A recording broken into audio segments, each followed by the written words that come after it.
The other point that I'm very much focused on is you take a property, and I just saw a property across the street when I came up here, is bordered with plywood.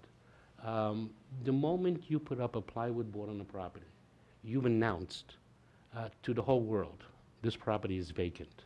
I'm sure you guys, you've all heard of the industry of copper pipe theft. It's become $1 billion, industry, where people are looking for vacant properties and vandalizing it, stripping out all the pipes.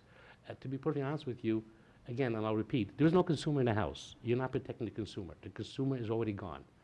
The only consumer that you're hurting is the consumer next door. The consumer next door, and we've done a study, a data study from a gentleman from the Treasury.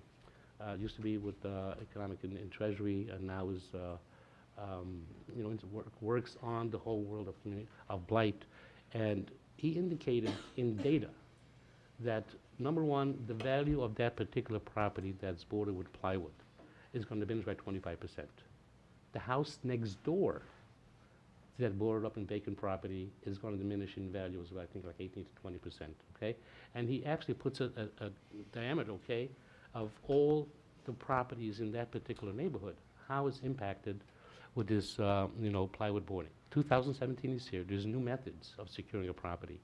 One of the methods that we found, and actually we found this on a commercial property that we own in Chicago, that was all boarded up with plywood. We couldn't sell it. We couldn't do anything with it. I'm sure you're familiar with that whole concept. And one of my partners came to me and says, why don't we start using a product called PolyCarbonate? PolyCarbonate is airline windows. Just to give you a brief description, airline windows are made out of polycarbonate. It is shatterproof.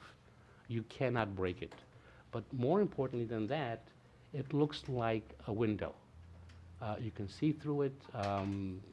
You install it. You can't tell the property is vacant.